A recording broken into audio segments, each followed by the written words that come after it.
Nice. Dude, that was Herculean. Yeah, do you feel like you just ran a marathon? I feel sweaty in all the wrong places. Every crevice, man. TMI. Man, and I love when I can hear like, all that glottal stuff that you're doing just brings so much. It's just coming out of your, that open throat.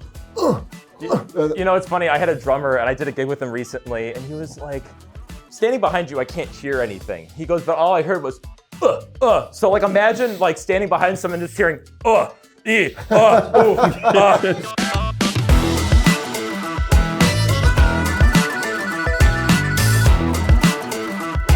Jarred, we have a great track here for you. I think it's going to be perfect for you because, you are thought of among your peers and among your fans as this blues metal player, classic rock and, influenced heavy rock kind of player. Use a lot of pedals. So I think you're going to love this track. It's a Rage Against the Machine song. You like Rage Against the Machine? I can see your expression already. Oh yeah. This one's called Bombtrack. And just want to know before we get going, what you're feeling about it. Are you excited? Are you nervous? Or are you like, I already know this song, I'm going to kill it? If it's Rage Against the Machine, I'm in. Okay, all right. 100%. Okay, perfect. And quickly, can you just shout out some of the, what kind of effects you're going to be using on this? Okay. So I'm using a X Pandora fuzz distortion. It's nice. I just got it, and I've been messing around with it on my pedal board, and I have a bunch of Lone Wolf Blues Company pedals as well. All right, let's harp on this.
He's heard this song before.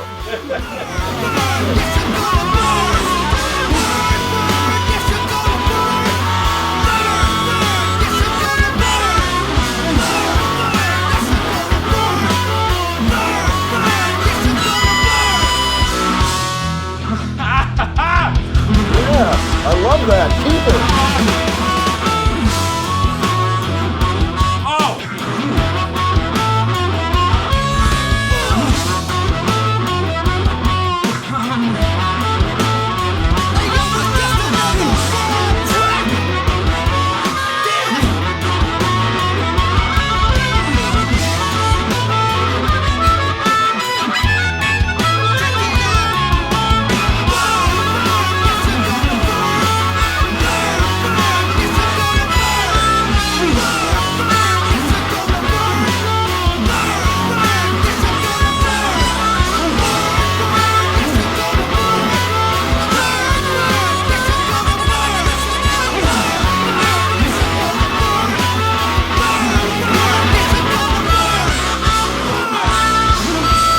Nice. Dude, that was Herculean. Yeah.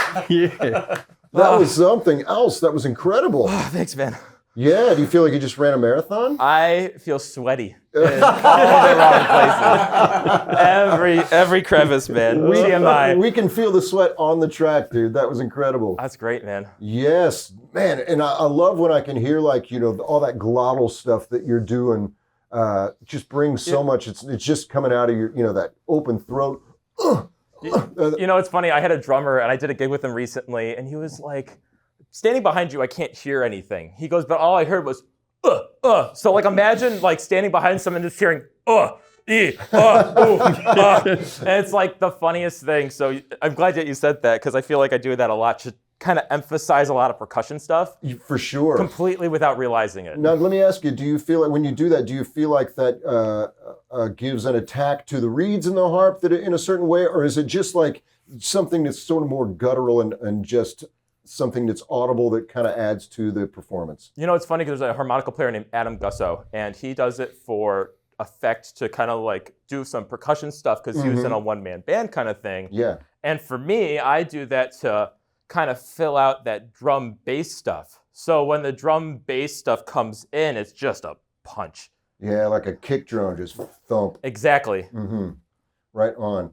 Man, that was so powerful. I loved it. Thanks, I loved dude. it. Right Thanks, on, dude. It was dude. a lot of fun, man. Right on. All right. Tell us again what harp you're playing. Oh, so this is a Rocket Low. The Hohner Rocket Low. What is it about the Rocket that you dig so much? So it's funny.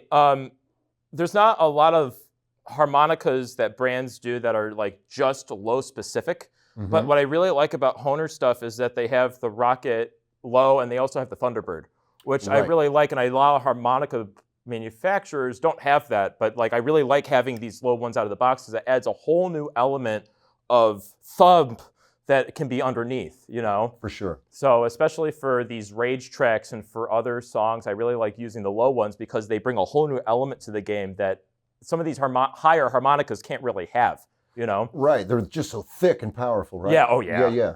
Oh, yeah. So I know the rocket, because I play rockets also, and I really enjoy the fact that those, that the cover plates are wide, just so wide open that so much sound is coming out. Oh yeah. I was wondering as you were playing that, I'm like, this takes so much breath control. Oh yeah.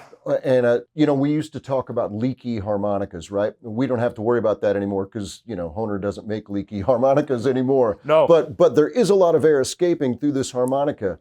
I know that the rockets are super responsive. Tell me your feelings about how they've done the cover plates for this model harmonica, and if that adds emphasis to what you're doing, or if you have even thought about it. Yeah, well, for the people at home, this is stock. So like right. That alone is like, to have that much power behind something that comes right out of the box is huge.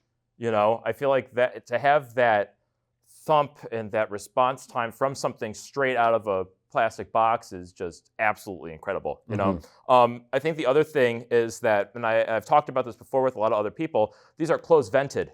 So everything from the harmonica comes out the back. It doesn't bleed through the sides, which some people like. Yeah. But for these lower harps, I mean, if you're doing really thumpy, really icky lines, you're going to have all that air coming out the back. You don't want anything bleeding out because you lose a ton of tone, at least in my mind. Yeah, that makes sense. So that's one reason I like the low. And I like the amp as well, the Rocket amp, because they all just funnel right out the back without anything bleeding out. Right.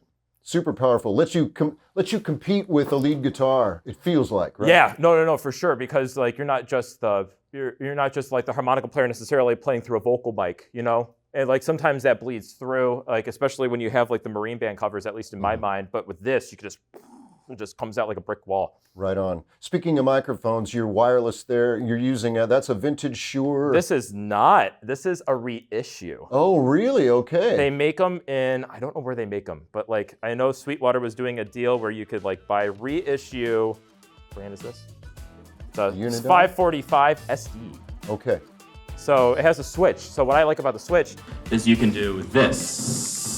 So I can like, if I'm like feeding back or something, it's different than a volume control. It's just automatically off. Right, and you don't have to worry about it. So I usually go for these anyway. It sounded great. Super fat, match your style, bro. Thanks, dude. Yeah, Appreciate absolutely. it. Rock on. Thank you. Oh yeah, man. Thanks, man. All right. Peace.